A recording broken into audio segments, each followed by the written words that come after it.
So today's focus is looking at all the different types of yoga.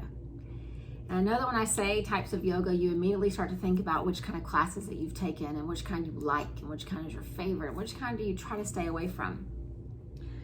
But I want to take you a little bit deeper than that when we talk about the types or the forms of yoga.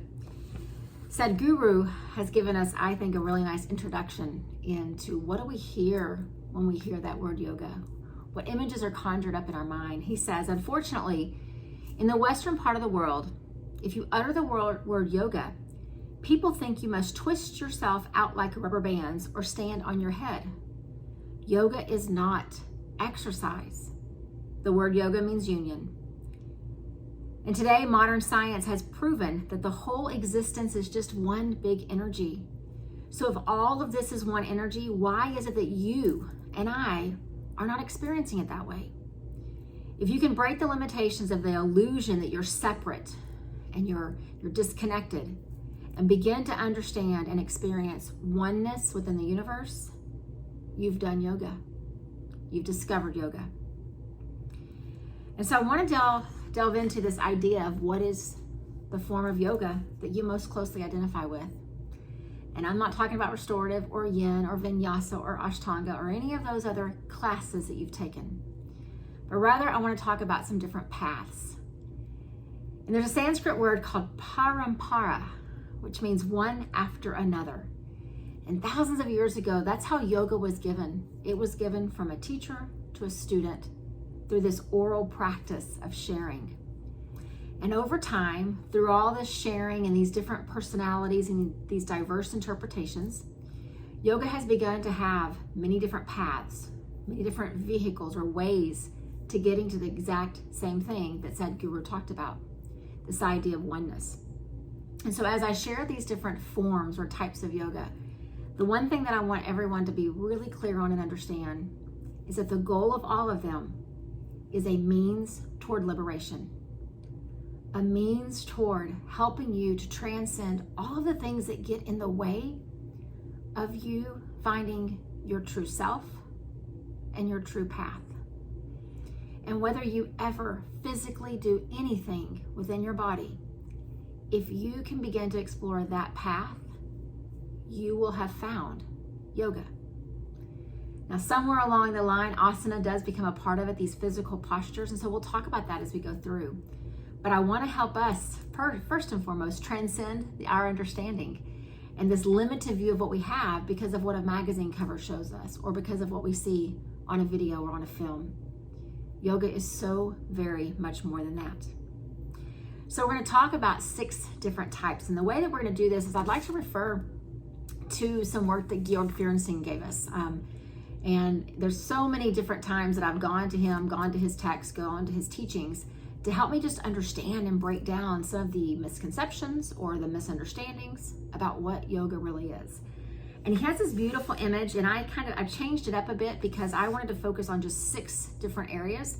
He oftentimes will add more within his discussions and his talks about the forms of yoga.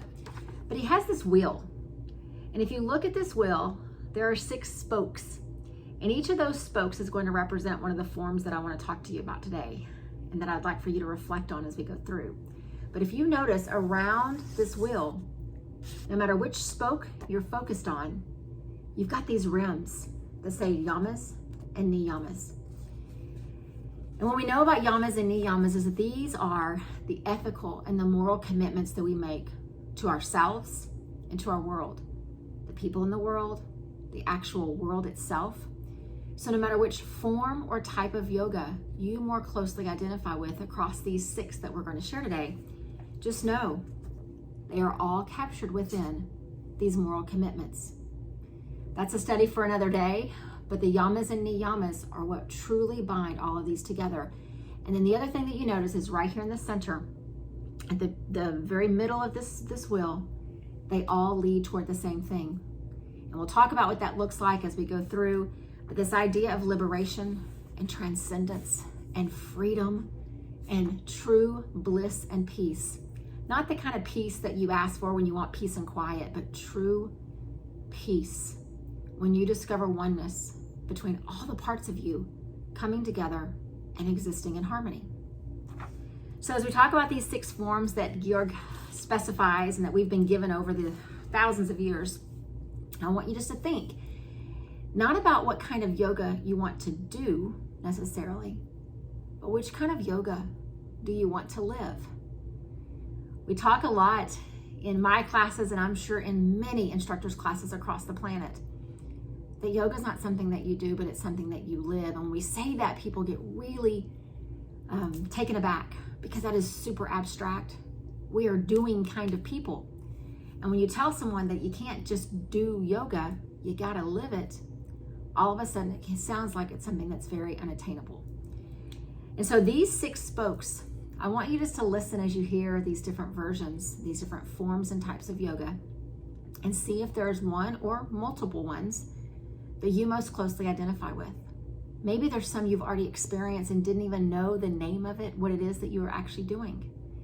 And so we're going to refer back to the will of what Fjorenstein gave us, and we'll use that as our guide as we go through.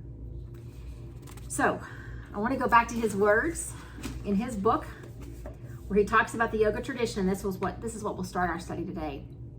He says, despite the colorful diversity within the yoga tradition, all approaches are agreed on the need for self-transcendence, for going beyond the ordinary personality with its predictable habit patterns. Yoga is indeed the technology of ecstatic transcendence. The differences, however, relate more to the way in which this transcendence is accomplished and how it is conceptualized. And he goes on to say that within the realm of Hinduism, which is where we know yoga has its roots and it's come to so many parts of the world over time, but the beginnings of it, its inception, was in fact in Hinduism. He says within the realm of Hinduism, 6 major forms of yoga have gained prominence: Raja Yoga, Hatha Yoga, Yana Yoga, Bhakti Yoga, Karma Yoga, and Mantra Yoga. And then he goes on to say that if we liken yoga to the spokes of a wheel, the spokes represent these diverse schools and movements. The rim symbolizes the moral requirements, those yamas and niyamas, and the hub in the center stands for the ecstatic experience by virtue of which yoga practitioners transcend not only their own limited consciousness, but cosmic existence itself. And so that is where we'll start our study. And the first one that we are going to dive into is Raja Yoga.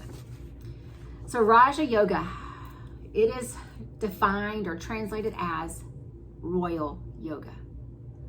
I know that we probably have some images in our mind of these yogis who were given to the royal family to perform and to teach and to be their guide through physical practice, through meditation. That's not what this is talking about. This idea of royal yoga was first talked about by Patanjali in the Yoga Sutras. And the aim is for liberation through meditation. When Patanjali gave us the 8 limbs of yoga, he was referring to what he called Raja Yoga. And that is the primary text of Raja Yoga, the Yoga Sutras. I love a word that I've seen that describes it. It says that Raja Yoga is the resplendent yoga of spiritual kings. But then it goes on to say that those spiritual kings can be you and can be me as well. These are not people that are up in a castle somewhere that are out of touch with the world. When you commit to the path of yoga and you commit to these teachings and these learnings and this exploration of getting out of your own way, you too can experience the resplendent yoga of spiritual kings. Now, spirituality is defined in many different ways by many different people. But the whole idea behind this is we are looking for a path toward liberation. It was a path that they needed thousands of years ago, and it is a path that we need in this contemporary, busy, noisy society in which we live now. Raja Yoga, that is the place to begin our journey. There's a quote by Swami Vivekananda that says, Raja Yoga is the science of religion, the rationale of all worship, all prayers, forms, ceremonies, and miracles. He added that the goal of Raja Yoga is to teach how to concentrate the mind and then how to discover the innermost recesses of our own minds, then how to generalize their contents and form our own conclusions from them. In the end, this meditative quest is intended to lead to the discovery of the transcendent reality beyond thought and image, beyond worship and prayer, beyond ritual and magic. So if you've ever sat in meditation and you've ever been able to truly find that quiet awareness where the thinking mind subsides and you are just being in the moment, you've had a glimpse of what Raja Yoga is all about. This transcendent path toward oneness. Because once we go back to the busy world and the quieting of the mind ceases, we don't feel the oneness as much. In fact, oftentimes we feel exactly the opposite. We feel very disconnected, discombobulated, out of sorts, like all of our pieces are just falling apart and acting independently of one another. But Raja Yoga asks us to bring in this harnessing of these thoughts, to slow things down, and then to pause and to be. I think that's why it's called the Royal Yoga, because once you can experience that, you've caught a glimpse of something incredibly royal. And I know what you're thinking. My mind is too crazy. I multitask too much. I have too much going on. And I would tell you, so do I. So does the person next to you in the office. So does the neighbor to the side of you on the street. So does the person who hands you your coffee as you drive through the drive-thru in the morning.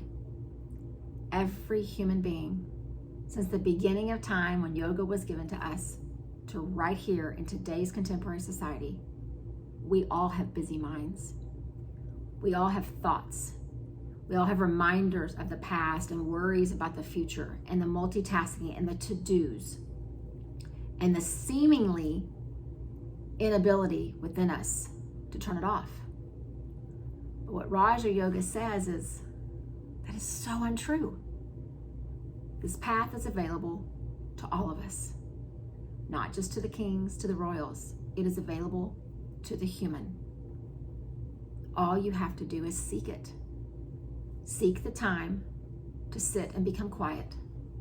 Seek the time to let all of the barrage of thoughts to stop. Sometimes you can do it for 30 seconds. Sometimes you can do it for 30 minutes. But no matter how long you last before the thoughts come back and you want to give up, you have the ability to come right back to it. And you gain awareness. You gain awareness of the thoughts that try to rob you of this experience. You don't judge them. You don't judge yourself. You become aware of them and you drift right back. Raja Yoga, a path to liberation. So let's go into the second one that Fjorenstein talks about in his Spoked Wheel. So let's go back to this. We've got 6 of them on there. Raja Yoga is the first. And then the second one that I want to talk about is Yana Yoga. It's Jnana, Yana Yoga. The first time that Yana Yoga is ever mentioned is in the Bhagavad Gita. And if you don't know much about the Bhagavad Gita, again, like the sutras, like the yamas and the niyamas, that is a study and a video all on their own. But the Bhagavad Gita, first thing to know is that it is the most translated text on the planet. It is the most often translated text. It is most often referred to in all cultures, in all times in history. There's a lot of teachings, there's a lot of tools in the Bhagavad Gita, but there's also the mention of this Yana Yoga. And in the Bhagavad Gita, it's interesting to note that whenever Yana Yoga is referred to, it's also kind of set up as being a synonym with Buddha Yoga. So Buddhi, Buddha Yoga. And what they talk about is how Buddha Yoga is this path to self-realization, becoming me-minded. And you're thinking, okay, wait a minute. I thought we were trying to get the ego out of the way. How are we me-minded? Well, when you come to Yana Yoga, Buddha Yoga, what these paths and these forms give us, the idea is you begin to see yourself made in this divine image. However you define the divine, however you define God, that is going to be different from culture to culture, and again, from your neighbor next door to you. But the idea is, if you can truly begin to identify yourself as being made in this divine image, becoming me-minded means you're starting to focus on the divine.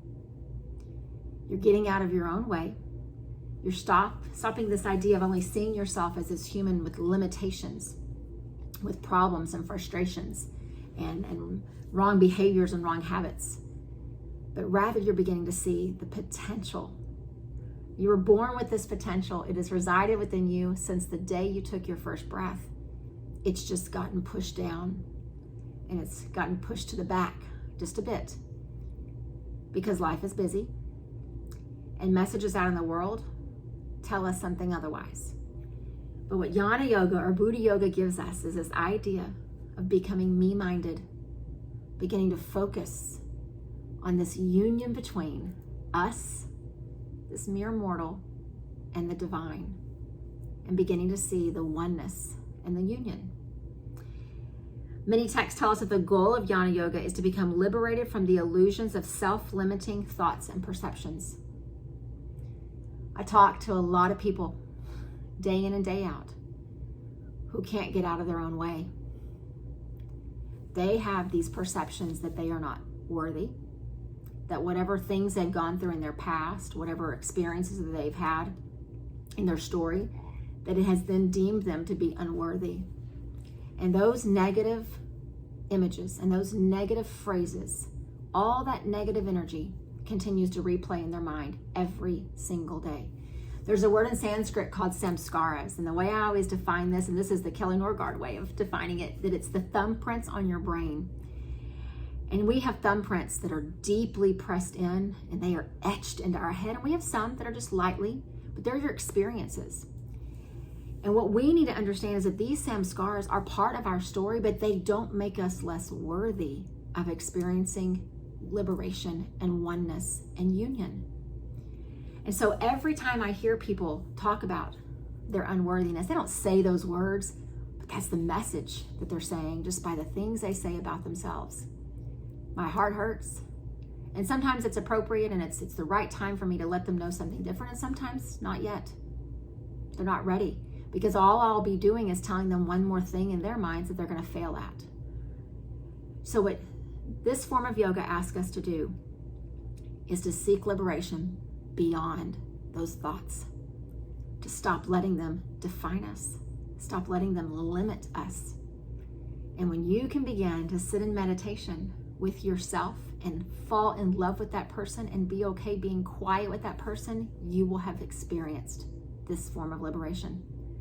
The self-talk that is so negative and so detrimental will be silenced, and you'll begin to see this me-mindedness, this idea that you were created in this divine image, and you were created to be in union and harmony with the entire universe.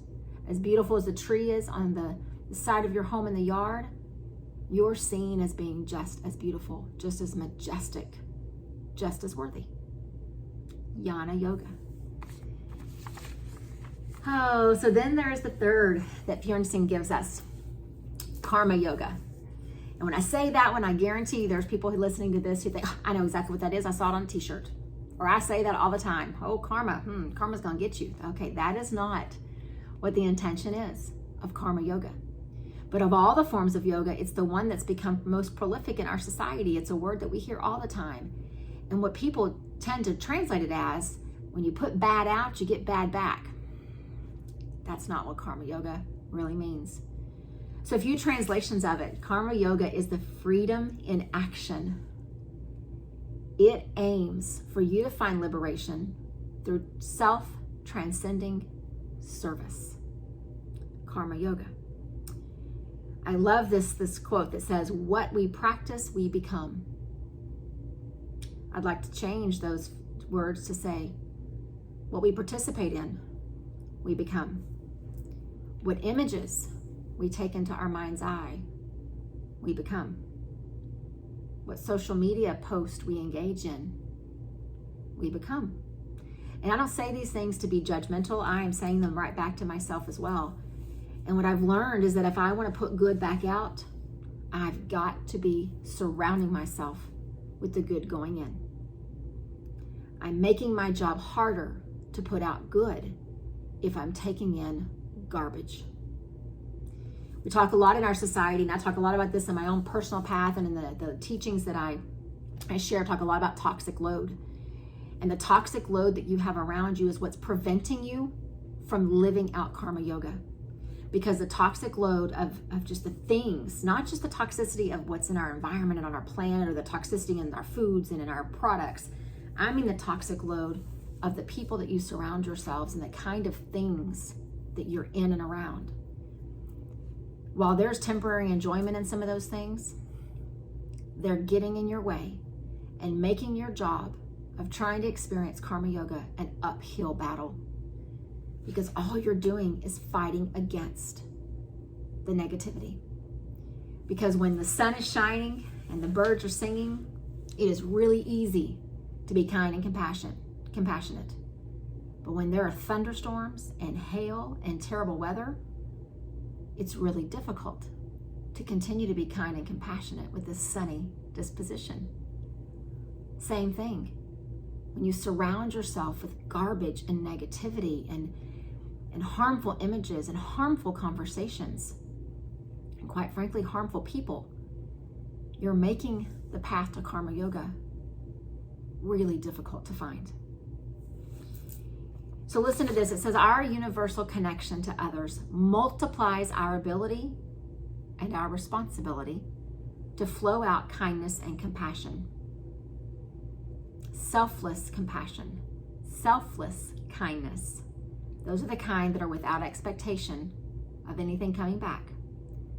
Those are your driving force to practice karma yoga. We are what we become. We are what we are because of what we do, or rather how we do it. The greatest example of a karma yogi was Mahatma Gandhi. No matter what was given to him, what he pushed back out and projected back out into his world was kindness and compassion. Oh, I know you're thinking, yes, but I'm not Gandhi. He was born from his mom into this world the same as you and I. But he made a choice. He made a choice to live a nonviolent path, and no matter what violence came toward him, he would put back out kindness and compassion. So I want you to think about this idea of karma yoga. I hear people talk often about trying to establish and maintain equanimity. Oh, what a beautiful word that is, equanimity. And I heard not long ago someone defined equanimity as this idea that no matter what energy is coming my way, something inside me is able to mold it, turn it, ignore it, so that whatever I put back out energy-wise is loving and kind and compassionate. That's equanimity. Because think about it, if all that ever happens is ugliness is spewed toward you, causing you to spew ugliness back, what kind of state of the world is that? And I can tell you, as a grandmother of two precious, precious grandbabies, I need a world where we stop spewing. I need a community for them to grow up in, and a school for them to go to school in, and teachers to interact with them. I need each of those paths to be shrouded in love, kindness, compassion, equanimity. So then I know you're thinking, yeah, Kelly, but you don't know my story. You don't know the people in my family. You don't know the place where I have to work. And while I may not know the specifics, I can tell you my life has not always been perfect in these 52 years. It has not always been easy. And my stories have dark, dark, dark chapters and trauma that when you hear me speak today, you can't even imagine the trauma that I've been through, because I'm not letting it define me. I'm not letting the toxic load that was brought into my path keep me from being loving and kind and compassionate with zero expectation of getting it back. I believe a lot in the cosmic exchange of energy. In the same way that trees exhale so that I can breathe in and I breathe out so they can take it in, I think the same goes for human beings.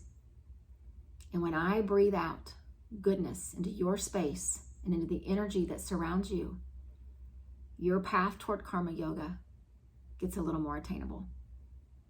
And then you go on and do it for someone else, and someone else, and someone else. That's how we change our world. Karma yoga.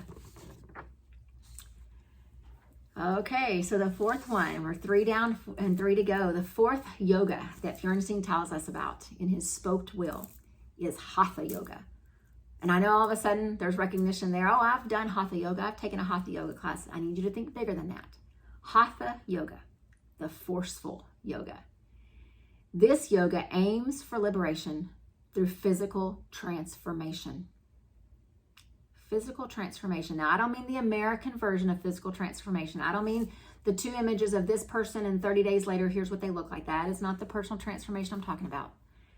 I mean the forceful yoga with physical practice designed to transform you from the inside out. Transformation asks us to have discipline. It asks us to kind of get out of our own way and realize what work needs to be done to lead us toward transformation. And Hatha Yoga actually was given to us in another text. So we talked about the sutras, the Bhagavad Gita. Well, Hatha Yoga is given to us in the Hatha Yoga Pratihara. And I love this. It says this text is the one that gives us the most insight on asana and pranayama. And if you don't know about the 8 limbs of yoga, asana are our physical postures. Pranayama is this controlled form of breath work that we do.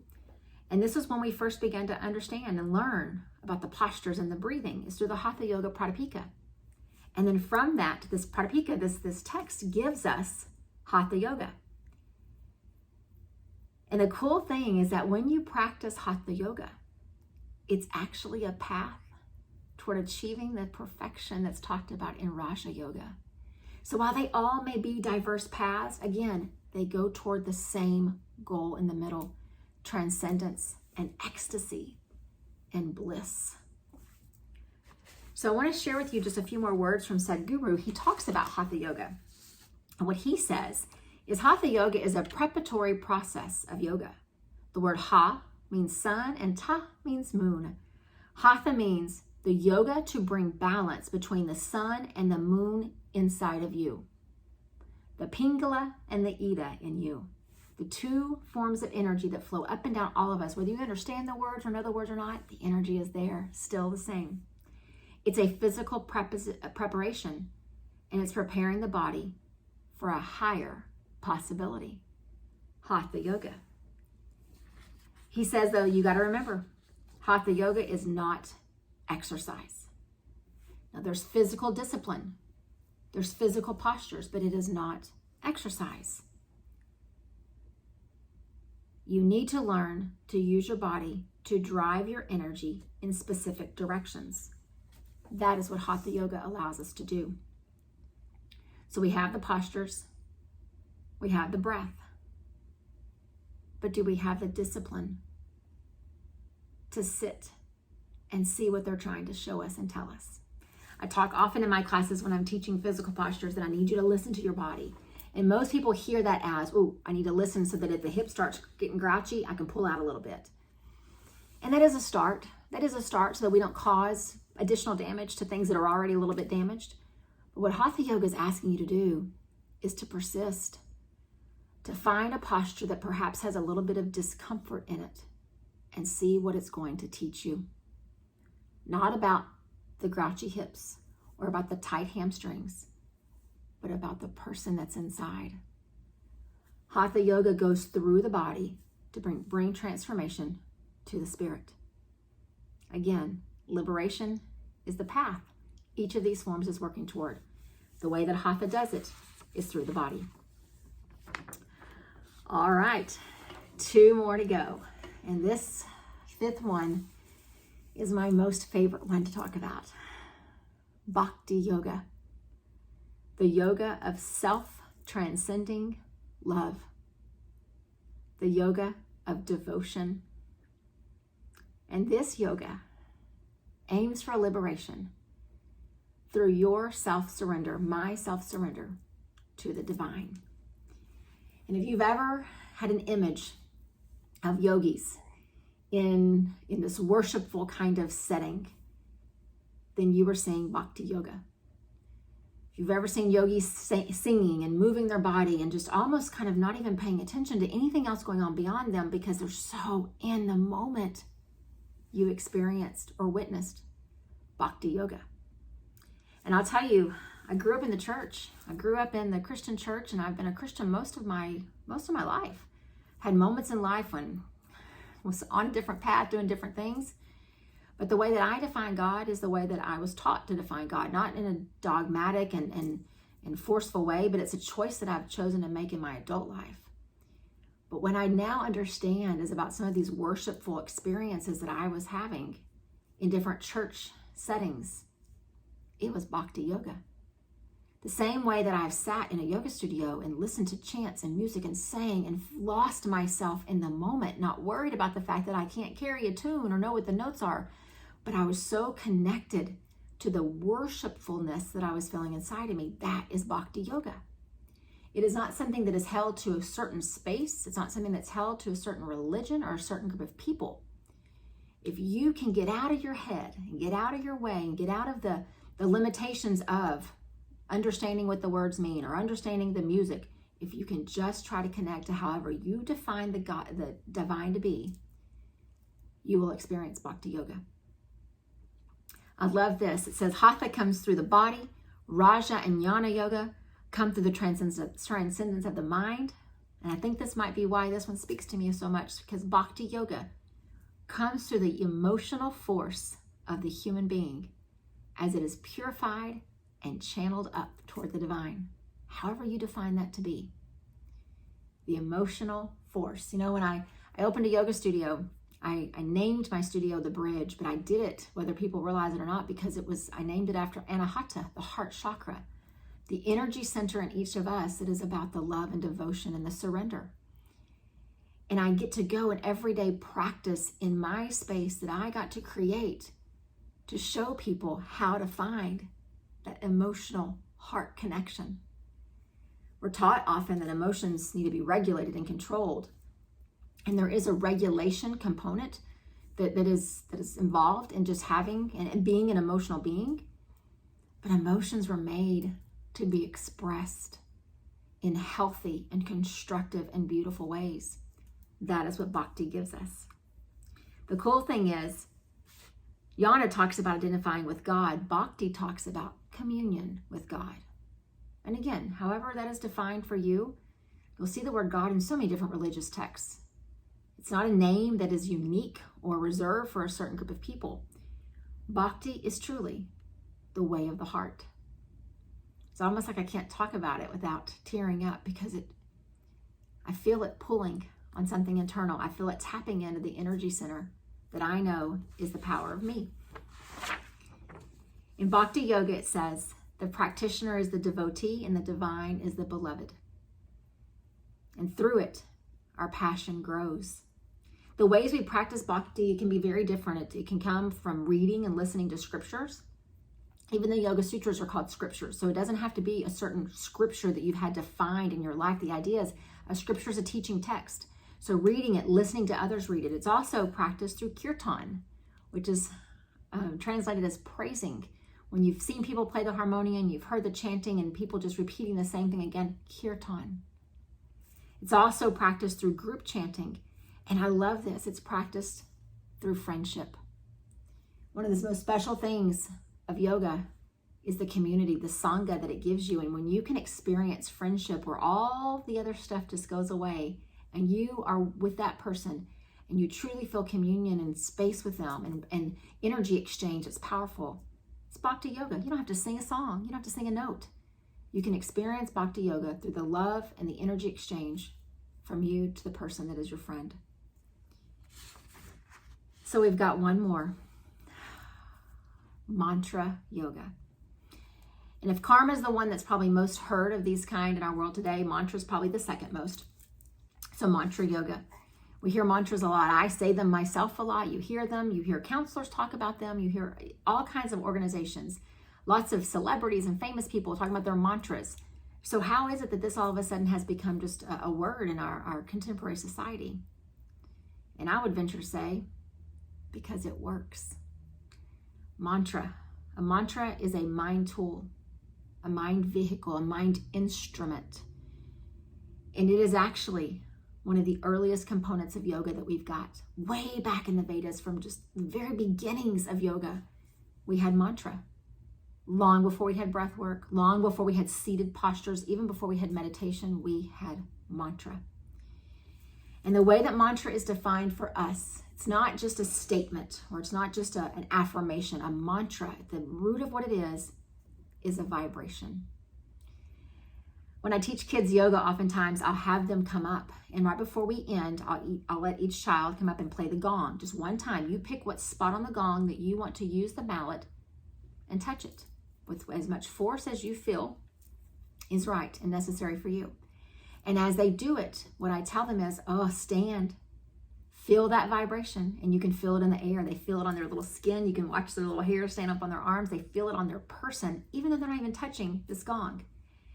And I remind them how powerful that vibration is, how even after it's struck, it continues to go on and on and on and on. And I use that to teach them about their own vibration and how they're going to project good in the world when they go home and they go to school and they go to wherever it is that they go in their everyday life. And they get it. It doesn't mean they go home and they're perfect, or that they're in school and they're always doing the right thing, but it means that they get it. They get this idea of vibrational power, vibrational force. So why are we as adults, why is it so hard for us? So what mantra does, it's the yoga of sound. It aims for liberation through the recitation, so the repeating of empowered sounds. And the most famous and well-known sound of all is the sound of Om, the symbol right behind me. It was the first vibration that was given to us, and it's said that it's the primordial sound of all other sounds. It's the root. It is the sound from which all sounds generate. Om. 2 letters, so much power. And so we're going to end our time in just a moment about talking about these forms of yoga, listening to the sound and the vibration of Om. But before we do that, I want to just tell you that mantra yoga has its own limbs. Some different texts will tell you different amounts. Most come around the 15 to 16 limb mark, but I want to share just a few of those with you, because what you'll see is that mantra yoga has all these limbs that are connected to all the other forms of yoga. And so while different spokes go different ways, they all come back to the center. So mantra yoga, one of the limbs is devotion, bhakti. Another limb is the mind-body purification, shuddhi, which we learn happens through Hatha Yoga. Another posture is the asana, the physical ways that we're moving our body. Another limb of mantra yoga is concentration. The Sanskrit word for that is dharana. Concentration, having a fixed point in your mind's eye where nothing can get in the way because you are focused. Another limb of mantra yoga is breath or prana. Another one is gesture, and we call those in Sanskrit mudras. You've done this, you've seen this. The Anjali mudra. We put our hands in different positions to help us through mantra yoga. Another limb of mantra yoga is recitation, so the repeating, just like we heard in Bhakti, and we call that yapas. And then meditation is a limb of mantra yoga, and we call that dhyana. And then the last limb that's always talked about with mantra is ecstasy. Remember our wheel? What's in the middle? This transcendence that we get to, ecstasy, we call that samadhi. And the really cool thing is that all the limbs, no matter how many you talk about and which ones you think are most important to mention, they all result in what Patanjali told us was the 5th limb of yoga. They all result in Pratihara. And when you can use mantra yoga, you will achieve this idea of Pratihara. And Pratihara is our being able to not be overwhelmed by the sensory overload that's all around us. People say that it's oftentimes withdrawal from the senses, but I like to phrase it as All the sensory stuff is happening, and I'm still right here. So it's not that I'm withdrawing. I'm still right here. But they're not shaking me. They're not distracting me. They're not overwhelming me. And most importantly, they're not controlling me. And when you're chanting or you're listening to one mantra again and again and again, all of a sudden Pratihara, this withdrawing or this letting go of the sensory overload, becomes incredibly possible. Mantra yoga. So before we close out our time with just a little bit of sharing of a chant, I want to just review. This wheel that Bjornson gave us has 6 spokes. Sometimes his wheel has 8 spokes. There's all kinds of different spokes, but the idea is they are both, no matter what version you see, the rim is always the yamas and the niyamas, meaning these moral commitments that we make on how we're going to treat ourselves and how we're going to treat our world and the people in it. And the center is always the same. This hub of the wheel is always the same. We are working toward liberation, ecstasy, incredible bliss, and true, unwavering peace. The paths are different. The result is the same. So the first thing I will tell you is I'm not a musician. I love music. I can sing with the radio. I can sing in the shower. I was never in choir in high school, and I truly am not a musical person. But I understand the power of mantra yoga. And I understand, and I am very committed to the power of Bhakti Yoga. And so I'd like to close out this little overview on the forms of yoga that Bjornson talks about in his will by just experiencing this idea of mantra, the sound of the word Om, the sound of the vibrations of the harmonium, and use that as the last thing that you hear before you leave and re-enter your day.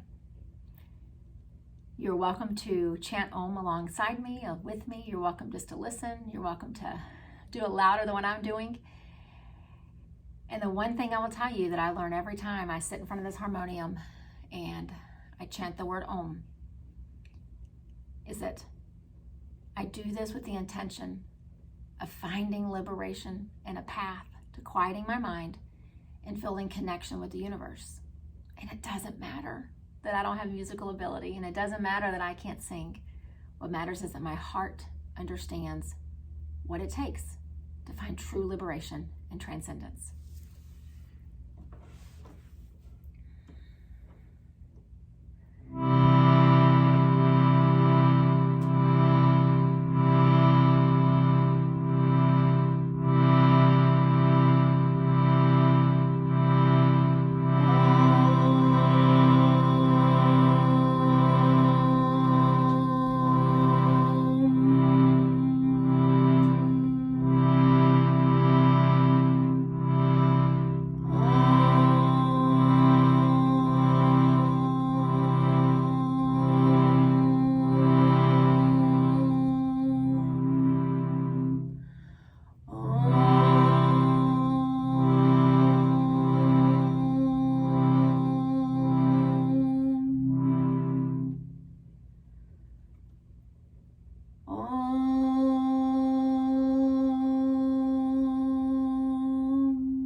Many paths, one purpose. Yoga means union. It is a path toward liberation, toward transcendence, toward being in the way that I was always intended to be. Whichever form it is that speaks to you, take it and live it. Don't just do it. Live it. Namaste.